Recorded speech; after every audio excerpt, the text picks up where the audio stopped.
Baik, terima kasih pemirsa, Anda masih bersama kami dalam program Parlemen Newsroom. Dan kita masih membahas terkait dengan isu kemanusiaan di Palestina. Yang tadi kita pembahasan terakhir adalah masalah boykot nih teman-teman. Ini kan banyak sekali yang menyuarakan boykot. Bahkan ada juga komentar-komentar dari anggota Dewan yang mempermasalahkan masalah boykot ini. Nah, kalau ada teman-teman sendiri mungkin dari siapa dulu nih? Dari Ubed dulu ya. Ini gimana nih, di medsos nih ada nggak yang membahas masalah boykot anggota DPR? Ya, seperti yang sudah saya sampaikan tadi, ada bahwa Fadlizon jadi setelah acara Bulan Solidaritas Palestina kemarin, kepada wartawan dan juga kami, beliau menyampaikan bahwa, menghimbau agar semua negara-negara yang ada hubungannya dengan Palestina tuh untuk di-cut atau diputuskan dan juga, produk-produk yang ada afiliasinya dengan Israel untuk tidak dibeli atau diboikot seperti itu.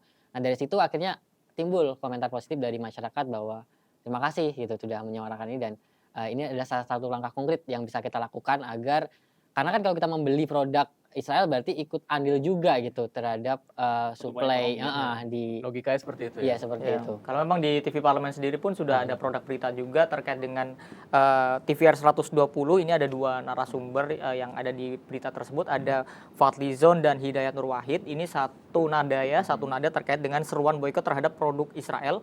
Ini menilai adanya karena ini berdasarkan aksi solidaritas kepada Palestina. Dan ini juga agar dampaknya ini bisa berdampak langsung terhadap ekonomi Israel maupun negara-negara yang mendukung terhadap Israel. Ini ketegasan dan juga menunjukkan sikap Indonesia bahwa pemerintah, DPR RI dan juga masyarakatnya ini sama menolak kejahatan perang yang dilakukan oleh Israel. Kalau dari Agung sendiri ada tambahan nggak, Agung? Ya, tapi di sisi lain memang ada pandangan yang berbeda. Jadi karena Ketua Komisi 1 Bu Muti Hafid itu mengatakan mungkin tidak perlu boykot seperti itu. Tapi dia tidak menafikan bahwa kita penting bersuara lantang dan keras di PBB, apalagi kita bergabung di Dewan Keamanan PBB begitu kan. Jadi untuk boykot memang tidak selamanya menjadi solusi untuk bisa memecahkan masalah konflik ini. Karena yang diinginkan dari konflik ini adalah gencatan senjata. Semua pihak tenang dan terutama dari pihak Israel yang melakukan yang seperti kata Ketua DPR seperti agresi militer sudah saatnya ini dihentikan karena ini menyerang warga sipil. Nah, bagaimana jalurnya lewat diplomasi, lewat hubungan-hubungan internasional begitu yang ada di forum-forum di luar negeri dan secara global begitu. Karena memang dilema ya namanya kalau misalkan kita boykot. Maksudnya kita boykot produk-produk tersebut nih maupun yang produk Israel maupun yang negara mendukung Israel. Karena tapi produk-produk tersebut tuh dekat dengan kita. Dan di situ ada karyawan-karyawan lokal yang bekerja di perusahaan-perusahaan tersebut. Kalau misalkan kita boykot, omsetnya turun, takut ada terjadi pengangguran juga. Mungkin bisa terjadi masyarakat Indonesia sendiri nanti yang akan susah. Betul, Bu Muti Hafid juga melihat dari sisi yang lain. Karena kalau kita lihat, kita memikirkan saudara-saudara kita yang ada di Gaza, tapi kita cenderung seperti takutnya melupakan nih teman-teman kita, saudara-saudara kita yang bekerja di perusahaan-perusahaan yang katanya itu berafiliasi dengan Israel atau Yahudi. Itu tentunya memang harus ada solusi dan memang sebetulnya kalau seandainya memang ini boykot ini dilakukan oleh masyarakat, juga kita harus melihat dampaknya apakah cepat ataukah efeknya lambat. Tapi ini memang sebetulnya kita perlu dukung langkah-langkah seperti ini karena memang setidaknya walaupun efeknya tidak begitu berdampak besar, tapi ini bisa menunjukkan sikap dan ketegasan dari Republik Indonesia. Nah, tapi ada yang menarik nih. Kalau misalkan kita ngomongin komen masyarakat, ini kan baru pendapat DPR RI atau Biro Pemberitaan atau tapi ada pendapat dari masyarakat yang menarik di updatean dari TVR 120 tadi. Yang akan saya bacakan nih. Seharusnya bukan boykot, tapi produk tersebut jangan boleh masuk sama pemerintah dong. Bahkan nah, di-cut jadi belum masuk aja udah di-cut dulu nih. Kerjasama dagangnya nih, berarti kan. Nah, itu gimana tuh tapi kalau mungkin nggak sih sebetulnya kalau kita mungkin nggak sih Indonesia berani untuk meng-cut itu pemerintah nih, tugasnya pemerintah berani nggak nih buat meng-cut kerjasama dagang antara Indonesia dan Israel? Ya permasalahannya nanti akan di pekerjanya itu sendiri kalau di-cut semuanya akan PHK massal bisa jadi. Iya, masalahnya banyak seperti itu. Tapi di lain sisi juga kalau tidak ada produk-produk itu UMKM mungkin bisa lebih naik lagi gitu loh. Untuk salah satu bagusnya ke UMKM di Indonesia gitu. Jadi tidak bersaing lagi dengan produk-produk yang ada di luar gitu seperti itu. Cuman ya kembali lagi masih banyak tuh masyarakat Indonesia yang masih bekerja dan juga bergantung ke produk-produk tersebut seperti itu. Apapun itu kalau boleh saya tambahkan itu kan salah satu cara ya.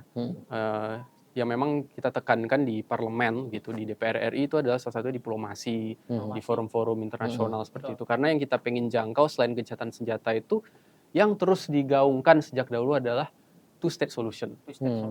Bahwa Gimana tuh two-state solution itu? Karena kan selama ini sudah digaungkan sudah lama, tapi ternyata memang dijalankannya setengah-setengah nih, terutama oleh pihak Israel. Nah, ini gimana tanggapan DPR nih? ya tanggapan DPR sih selama ini lewat BKSAP dan Komisi 1 yang sering menyuarakan itu ke publik baik dalam negeri maupun luar begitu soal two-state solution ini. Memang perlu dua pihak ini duduk bersama dan untuk kondisi yang seperti ini di mana agresi militer terlalu besar rasanya ya kekuatan dari Israel, penting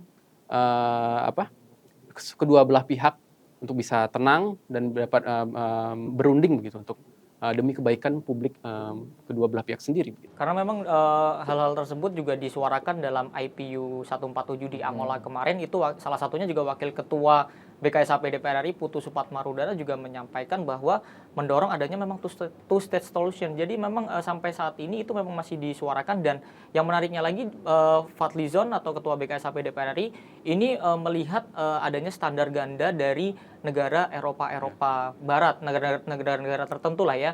Dan Fadlizon ini mendorong untuk mengakhiri standar ganda dan juga sikap kemunafikan dari adanya negara-negara tertentu di Barat dalam melihat konflik Israel dan Palestina. Misalkan kalau misalkan kita ambil contoh, ada konflik lain ada antara Rusia dan Ukraina, mereka tidak bisa objektif terhadap konflik yang ada di Israel dan Palestina.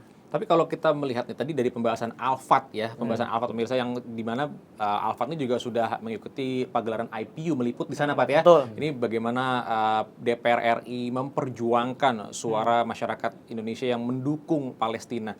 Tapi sebetulnya suara Indonesia ini seberapa kuat sih Pak kalau di forum-forum internasional seperti IPU contohnya? Betul. Nah, ini menjadi kabar baik juga seberapa kuat. Nah, sekarang ini kemarin di IPU 147 di Angola kemarin, itu Fadlizon, Ketua BKSAP DPR RI, itu sudah terpilih menjadi anggota eksekutif Parlemen Dunia.